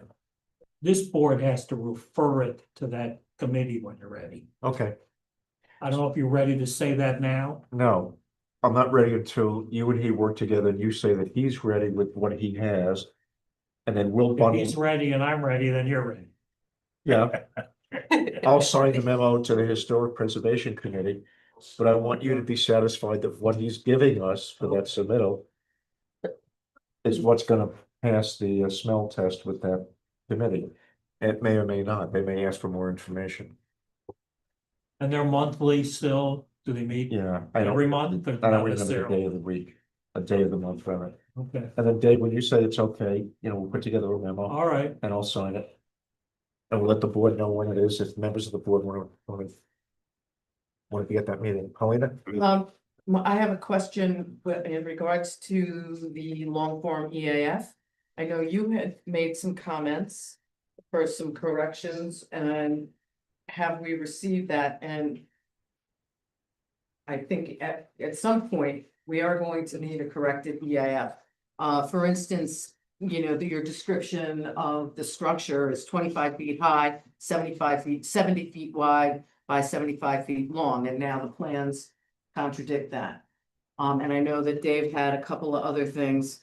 Your short form EAF indicated that stormwater was gonna go through a culvert in the pipe underneath Towpath Road. I didn't see that in the full EAF, the long form EAF, but you shouldn't do that. You don't want a point source going into, across Towpath into the creek. It's an existing, if Oh, there's an existing. But site still, you plan. should be conscious of that during construction. Right. So you There don't. will be need of full swim. Yeah, oh, that's Yeah, right, yeah. yeah, so it's just little things that I picked up. Going through the first EAF that I got to, the second, the long form EAF. Yeah, no, And then I know Dave's memo. It's just had three some minor corrections. things on page 9. Yeah, Caleb, you got the memos and you need to elaborate. Yeah, that yours, The the, bedrock, oh, depth of Yeah, bedrock, right, Yeah. prime farmland, you gotta answer yes. And the D&H canal seems to be nobody's radar. It needs to be added. and. Sir, you had a question? Yeah. It's minor stuff. A couple of items. is that, that's the letter, sorry, That's that's the, paperwork stuff. that's the letter dated, the 3rd, January 3rd, 2026. Yes, Okay, yeah, just those three. All I had was those three things on page 9. She's I'm got the other stuff. still not unclear, where we're staying is a piece of little shared driveway leading to the parking lot for the call On the lot line on the change. lot line, should we prepare some kind of agreement? We'll come to that. I got it on my notes. And Well, why don't we do it now? The The lot line changed with that, lot for the deep hole. Right. We had asked, somebody had asked, it was either Zorian or Peter at the last time you were here, whether or not there was a permit. Right. For that, and I think we all went around and kind of said, well, yeah, there must be, but there isn't. No, as I had called into Terry, into the building department to ask if I needed a permit. I was told I did not. So, That's strange, because I That- went to them and asked, is there a permit? They said no. no, there wasn't, because I called to ask. I So why don't just, you do us all a favor, yourself included? Why don't you just apply for the permit? You've already built it, right? it's built. All right, It's just just get the driveway, permit. it'd be a The driveway? It's a driveway permit, that's what you're asking. No, it's not a drive. Yeah, driveway permit onto, Parking area. into the parking area. Pay their, whatever the fee is. I told Alyssa that I would be telling you that we need a permit. It's just paperwork, but it wasn't obtained before for whatever reason. As a ministerial. It's a ministerial. Yeah. It'll save you some heartache down the road. on this. Yeah.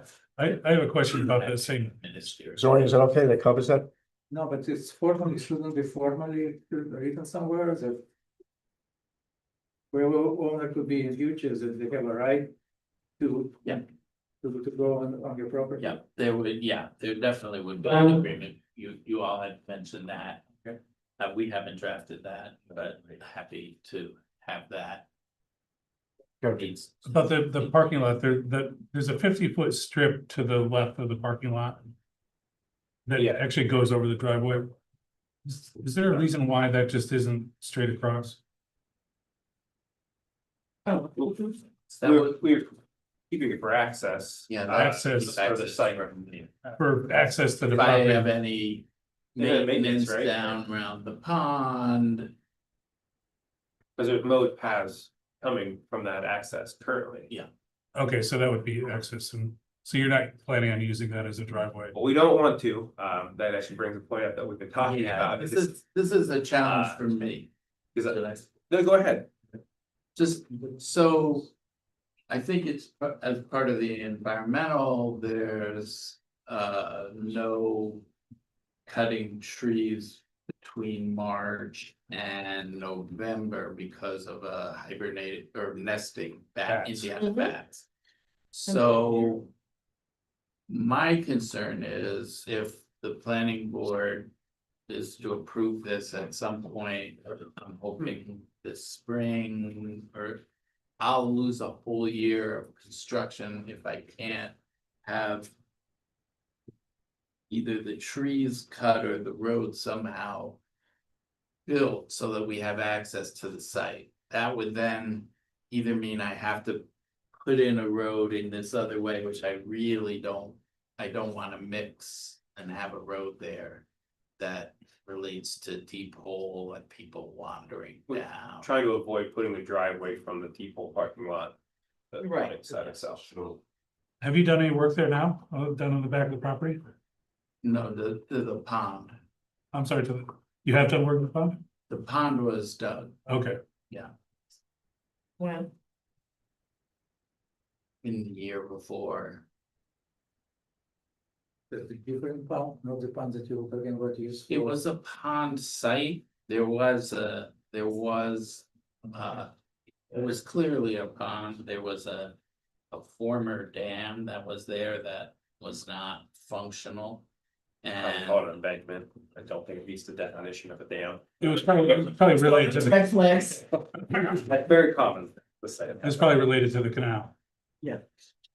that could well be, yeah, I know that was David Lawrence. So what's the deal with the 50 feet and the bats? So the idea is just to have an access road, so I would keep that and give a deeded right of access to the deep. What it comes down to is that if you can't cut the trees before the end of March. Right.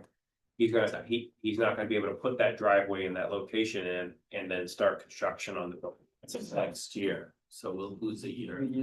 The that driveway for the impact park, then, The driveway, the new proposed driveway. Main driveway, Okay. you prefer- and that strip then will take all the construction vehicles, et cetera, et cetera, et cetera, Well, correct? that's if he started this summer.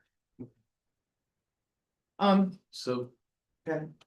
I guess my question had been, is it possible to at least cut the trees for the roadway before the approval? In which case it would then be, it's like they could hit the ground running Yeah. and without No physical alteration while we're in the seeker process. Unless our attorney. What she said. Yeah, we've I denied it. empathize, sorry, I empathize with you. I also live and die by the back window and we don't cut trees until we have our approvals. Yeah. Unfortunately. It's a lot of planning boards look at it that way. I have had planning boards that have said that you can fell the trees And leave them in place. and leave them in place, but it's expensive to do it that way too, and Yeah. kinda everything just lays there until you're done with seeker, but And then Does get trees you might not get approval. I mean, I've seen huge acreages.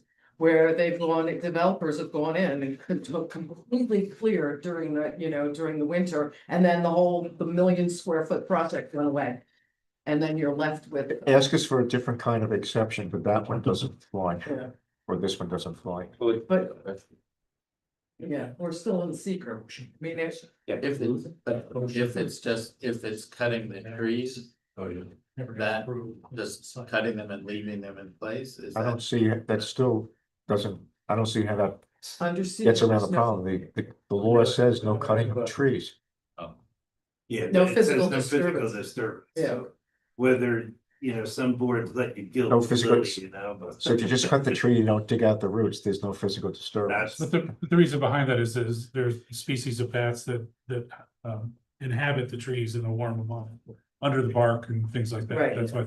They're it is hibernating habitat. at that time. What's that? They're hibernating at that No, time. they're hibernating They're now. hibernating now, but But in the they're- summer months. They roost. They roost, they use the trees for roosting, and then like the shagbark hickory, and they're underneath those, and. Well, and also if you, even to your point about sometimes planning boards will let you cut and fell them in place, but you can still end up with bats in those trees in the summer, even if they're felled in place. So it kind of is a Yeah. distinction without a difference. If you're talking about like the actual spirit of the environmental law, it doesn't really make, you're not really helping it. Exactly, and So that's we can't help what you on this that whole one. project wants to be, is well suited with the environment. But we have one question that hasn't been brought up. Mike has promised us a traffic study. We haven't discussed the traffic study. In your letters, you acknowledge that traffic, endangered and threatened species, aesthetics. But the traffic study, and if we mentioned there's gonna be 75 people per day. We never talked about it, so. It's in your letter. I know we Yes. talked about parking briefly and I did add the parking numbers. I know for assembly, they're saying it's one parking space per 4. I'm not talking about parking, I'm talking Well, about no, traffic. but no, you say 75, but I'm saying that they account for, it's a little less than. Well, then Yeah. change your paperwork and narrative, because your narrative states up to 75 people. Yes, but it would be. Assembly. She's saying would. I'm just saying it would be 75 vehicles, that's all. Well, But that's traffic study. That's right, not- that's not- yeah, Yeah. I'm just taking Mike's letter. Are you guys gonna do the traffic study with the ITE tables, or are you gonna have like Creighton Manning? Probably reach out to Creighton Manning first. That would, that would be good. So let me just make sure I understand the parking. The particular use requires only 19 parking spots, Yeah, it only required 19. because it's one for every 4 people. Yeah. And you projected 75 people. Yeah. But he went up to 30, which is fine. We did go up to 30, I did Because as well. 4 people in a car isn't realistic, it's probably more like 2 or 2.5. Well, that's what I was thinking. Okay. Cutting them in. Like I said, Alright, so you're gonna be the half. yeah, with 288 spot, yes. And there's not gonna be, have 2 electric vehicles if you want that. According to the code, 1 for every 20 spaces. No, okay. So talk to me about the deck area, or the occupancy, or how many people are gonna be here at any point in time? You've said 75, but there's some pretty big Yeah, the decks are bigger than the. deck areas. Caleb mentioned this concerned me just now, and I guess I just love the cascade of decks we had to get down from this elevation down to the lawn. but 75 is what my desire is to have people, not 75 people inside and other people outside, so. I'm not interested in having any kind of huge events big, so. I thought, people might dance on one if it's a small group, if it's a bigger group, they might go to the middle or go to the lawn. Sometimes people are afraid of ticks, so they want to be on decks. I've had, Okay, so. so it's not your intention to have an event from time to time that might have 150 people that you don't have parking for, nothing like that. You're sticking with the 75. And I don't want porta potties or any of that. It's not that of plastic. All right, so 75 is the agreed upon number. Yeah. And you have adequate parking for that, more than adequate, okay? So, if I had to, on this subject, so no public performance, essentially? Well, Or it 75 could be with 75 people, it could be that They somebody, Okay, the 75 some live include- music, sure. Okay, it's not 75 performers or dancer, participant in the club or society. This is a school. It's maximum 75 people on the property. Yeah, that's how I've understood it, and that's what I'm. And you're not renting it out for any other purposes, Of. weddings? It has to cover expenses.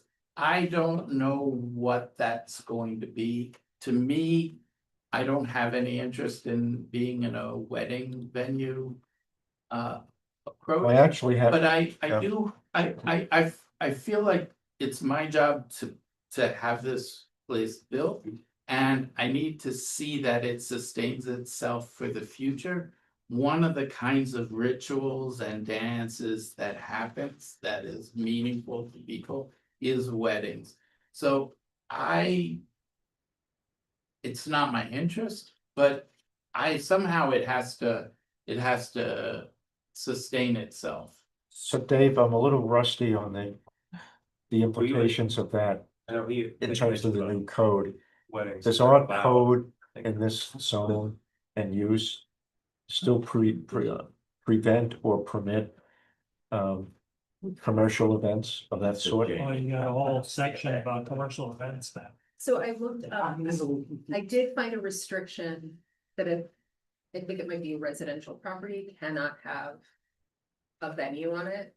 But I don't recall if this use in particular, so like if somebody wanted to convert their barn for an event, that's no longer permitted under our code. Based on my reading, but I don't think there was that restriction for new construction. Dave, can you The read? whole section got deleted in the last. Well, the whole section got deleted. It's just not clear to me. And are the weddings gonna be limited to 75 people? So, we gotta look, 75. but no, I mean. 75 is. Yeah, I'm just kind of talking out loud here, but with seeker, you wanna always look at the worst case scenario, and now that you're introducing weddings. I can see additional impacts, that's So- just me. So Dave, Power of the noise is gonna be much greater than during your so why don't we do dancing. this? Dan, Commercial events are. The new- allowed anymore. the new code got rid of commercial events in most, if not all, zones or uses, right? Let me have Dave Church take a look at that issue. Dave, would you do that? Not now, but come up with another letter to us, to the board regarding commercial events. What kind of events they could have. Wedding, without having- yeah, Would you go Okay. research that? What's the definition of a commercial? I know what the definition is. It's something that you're paying money for in order to hold a birthday, a wedding, or whatever. There's an exchange of money. Yeah. You're or, renting the well, place out. money or Right. trade. So I don't know if this particular use, and it was some sort of an educational use that we came up with. I forget, there were two choices, Yeah. school versus educational. Education and conferences. So I want to make sure that you're aware that our new code may have changed the possibility of doing commercial events in that particular kind of zone. It needs to be accounted in the noise study, because before we were told will be this outside small speakers. But if you have a wedding, they're gonna bring band you're gonna play music loudly.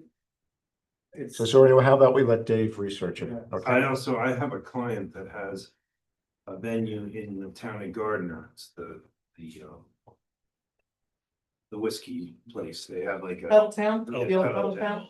Belltown. Their maximum allowed people on the site, I think at one time, is 55 or 60. And they had no amplified music. They agreed as a condition. Okay. They would not have amplified music. So you could possibly mitigate Yeah. impacts some way and still, especially with 75 people. It's where I have the biggest pushback in projects are the 250, 300 people wedding venues. They get a lot of pushback. But this is something that I think you might be able to build in mitigations that could help with it, like you did it. I just That want makes everything sense. out up front, like in terms of what Yeah. can or can't be according to the code. That's all. All right, so Dave, you'll take care of that. What Yeah, else we got? I will do my best. So then It's gonna maybe, be quirky because the definition of the commercial event facility exists still. But it's subject to the standards of 140-35, which was stricken. So there is no 140-35 anymore. Right. And commercial event facilities were struck from the schedule of uses, Yes. so they're not permitted. So think about it, mull over it, go through the code. That's all I'm asking. right, whatever, so, I just want to be on solid I ground, propose a- whatever direction we give the applicant, I want to be on solid ground in terms of the code. Okay, Do your best, and if you need our illustrious attorney, fair enough. include him in it. I have one Illustrious. comment though, if we're going down this road, Mike, the company, then maybe you might not want to correct or resubmit your long form EAF and narratives until you know what you're proposing. Because right now, your EAF, your narrative says nothing about weddings, correct? So if you want this, and after you hear back from Dave, I'm just saying, don't correct your long form EAF until you hear back from Mr. Church. And then if it's a go or whatever, you then will put that additional information in the long form EAF, because that is a legal document. And that really needs to capture what you're proposing. So, and I hope I've done that, cause from the beginning, so for me, I'm a ritualist and a dancer. Those are two things. The ritual is not as kind of commonly understood.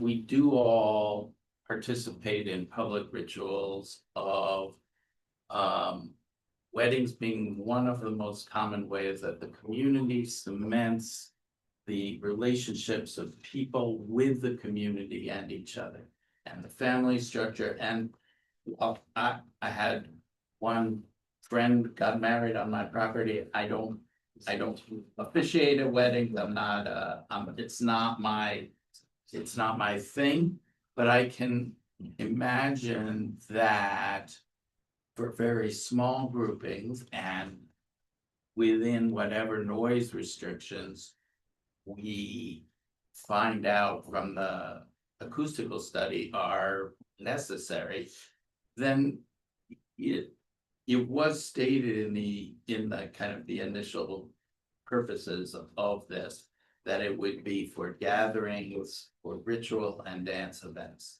Yes, but So that is not.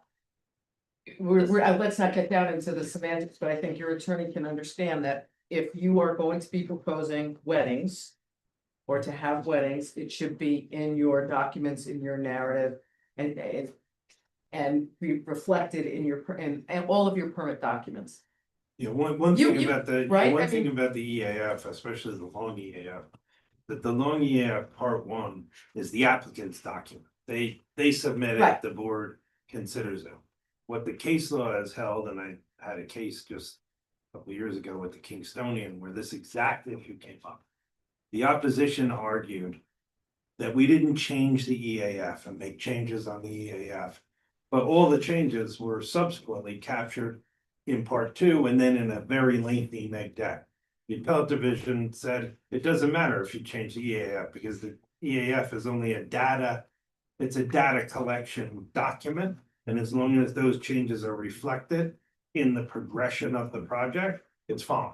So, and I can provide a copy of that case to the board if the board wants, but that's what, I can appreciate that. because what the opposition wanted to do was to delay the project month after Oh. month with, this change, that change, your changes are, this is relative. How about, all I'm trying to say is that your document should capture all of the proposed activities that that are going to occur on the site. I mean, for instance, when we were looking at the racetrack, we had an applicant, he was trying to figure out, first it was music, then it was antique fairs or this and that, and we had several meetings trying to impress upon him, because he did not have representation, that whatever he wants to do, he has to put it into his narrative and his submissions. So, we have, that's. On its place. Yeah, and as long, I mean, I'm anticipating that at some point, I'm hoping we have a neg deck, but we'll get to the written neg deck for all those things. The, 75 is the limit. This is, this, for here's the mitigation measure for music. They'll all probably be reflected in there. But I'll give the. Yes, and yes. And could So- I make one additional comment? I think I agree with you. It's best to be explicit about exactly what the intention is for the purpose of the site. In addition, if there are things that you will not be doing, you want to feel like that's point, very helpful to say, we're going to do A, B, and C, we will not do E, F, and G. That's very helpful.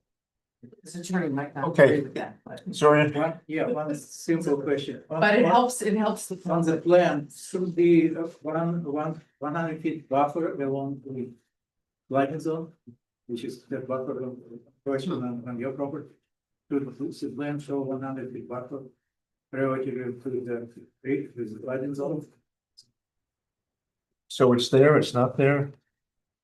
I don't think we show a buffer at the moment. You don't show a buffer?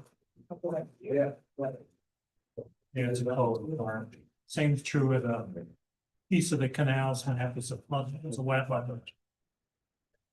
You're saying down by the canal, a buffer, the 100. The canal, the part of the canal, map is a Along wetland, it's, the you creek. just gotta put 100-foot buffer on your map. According to town The code. flooding zone. It's Yeah. for the river or Yeah. or both. The code requires 100-foot buffer on mapped streams and a wetland is mapped by any agency. Yeah, we did get the jurisdiction back too, that the wetland. Yeah, but the National Wetland Inventory's got the canal mapped as a wetland. Gotcha. So Zorian's correct. Make sure you have the wetland buffers around that, and that includes rivers, streams. Whatever. Okay, anything else? Yeah, just a question on the index map for the plans that, on the down, joining now or formerly Tetlow, are those buildings down, is that a small shed on some of the squares? Yeah. Yeah. Because I think I did use the aerial map to locate some on the sound receptors. To put those buildings, but I think there does appear to be the sheds over the property line there. So you have more history on that than. They're on just the use step. There's a lot of stuff in there. There's a lot that have whatever reason in. So, Ray, did you have a question? Well, I think we clarified one thing, but I just wanted to make sure, I took a look at it tonight before I came. And there is a full SWIP, but I haven't seen it. There's a requirement for a full. Oh, yeah, yes. But We you haven't submitted, okay, I just want to make sure, because I looked in Unicolab, but I just don't have the confidence that I will see it all. All we did was size the square footage of the bioretention areas based off their drainage area. That is what's shown on the map at the moment. But as far as retention goes, we haven't done any calculations on that. And then on the driveway, I just wanted to bring, for fire apparatus and emergency vehicle apparatus, there may need to be a pull off along that driveway. It's greater than 500 feet. Did we do, is it? About 600. I thought we were showing 20 feet wide. That, But you still have to have a turnout for. Yeah, what is it, every 500 feet, Peter? Yeah, I think so. but if, So the driveway, sometimes it can buy the detail on there. I need to check that. It's on there. I didn't see a driveway. That's specifically, I did the driveway profile one. Okay, Oh, not profile, the driveway, sections. okay. And then the grade of the driveway, I don't know why I didn't see it. I must not. There's a profile there. So Greg, how about we do this? This is, would you put together your usual report? Yep. This is a general report making comments on the site plan map Okay, with all those items in it. Greg will be the one to review your SWIP, Caleb, and I'll also be the one that's reviewing the traffic study. But in the meantime, I invite you to do the usual one page or whatever okay, that gives us any other comments you need answers to. okay. Okay? That I haven't done. Anybody else? Septic and water documentation, is that in preparation or septic and water documentation? Yes. Septic we have put in for the permit, but I mean, honestly, it's been taking 3 to 4 months for them to get back to us, and it's probably pushing. So it's somewhere They like. can't grant us a permit till seekers done. Okay, but will we, That'll all be with the Department of Health. The okay, engineer, we will need those. and the engineering report that goes with that, is that in municipal lab? The only reason why I asked about that is because there were some questions coming up about water use and number of bathrooms, and that should all be in the engineering report. as There far is as- no specific report yet right now, it's just the data that's on the site plan. Okay, so there's no specific report submitted to the health department.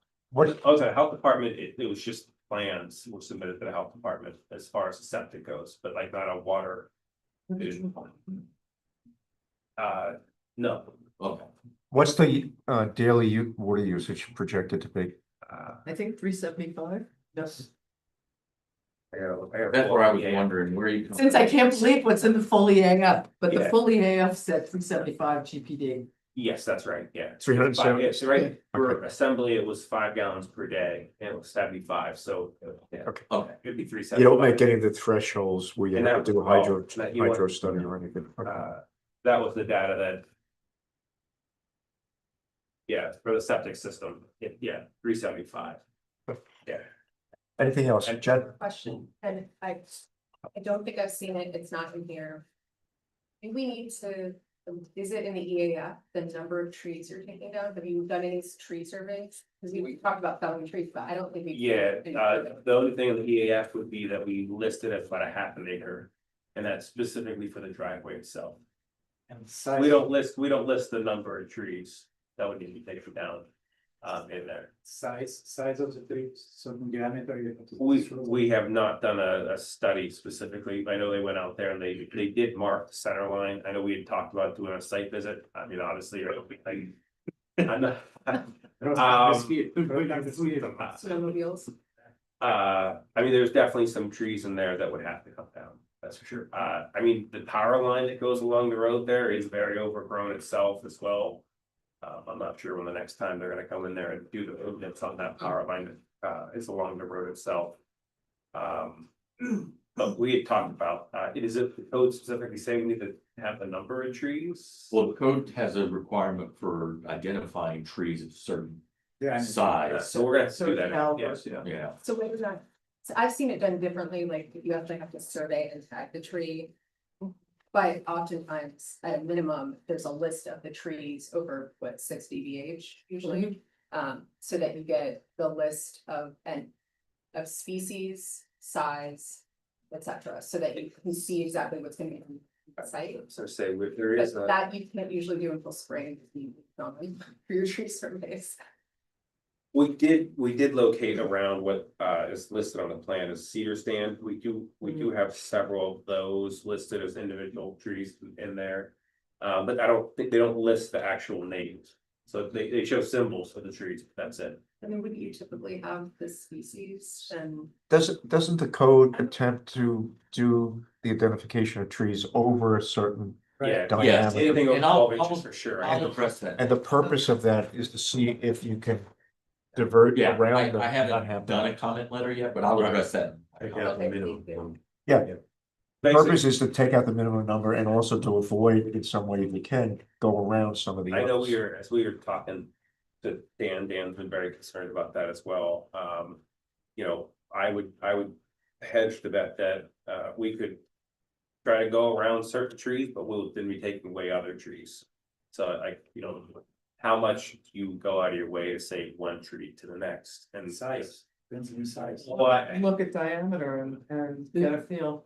Well, I think what the board is looking for is to plot whatever the code says, trees Six-inch of, cap. of a certain diameter at a particular breast height, over a certain diameter, That's what I'm and show it on a map.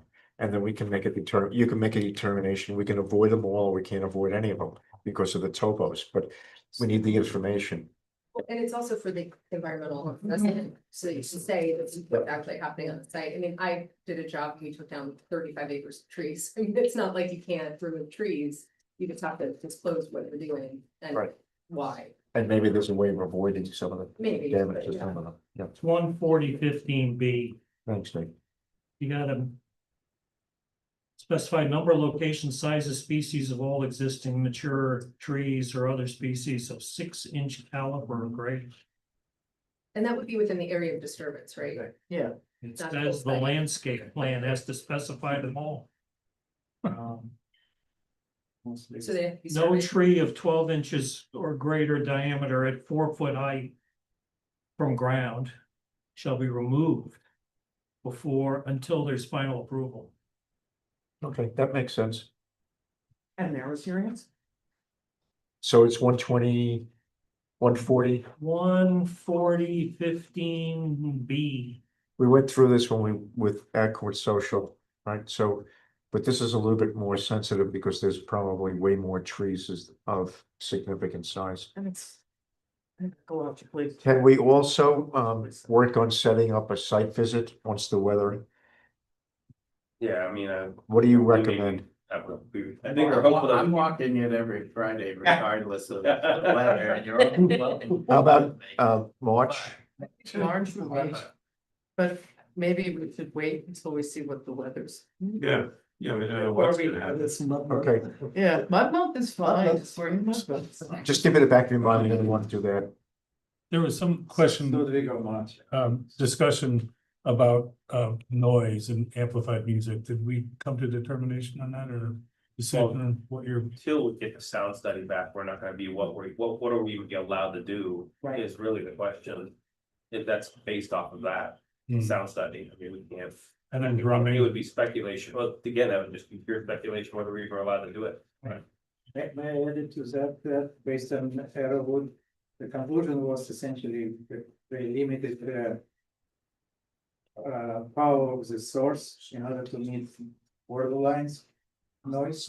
So I probably should, that study should say, all right, that certain distance from the source should be no more than so many decibel in order to meet the requirements with the borderlines. Okay, Peter, you good? I'm good. Okay, I think you're leading the witness a little bit about what's gonna be allowed in terms of music. The Well, drum circle and all That's that, it, how is it Well, going? but, and when we are looking at the sound, I mean, I guess we'll figure out what the ambient is. And then, But we should. You know, if we but include drumming is really loud. I mean, drumming can be louder than amplified music. yeah. That's where I was going, is it's not Yeah. necessarily amplified music, Right. but acoustic music or Yeah. drumming can be extremely loud and carry far. Can I That's- ask a question about, this is sort of in the weeds, maybe it's a question for Greg. I haven't done a noise analysis in a while. Are we still doing just straight DBA, Oh, or does it go to the bands? Because the bands get at drums versus, right. do you know what I'm talking about? Yeah, yes, but and I think the code just really talks about. DBA, right? Yeah. Done, You okay. can do it. Okay, That's That's- But if it was, let's say, low truck noise, I think we could make a case for DBC. For the lower frequency. Cause that can feel, and that's like. You know, I think it's complicated. So- it can get very, Understand.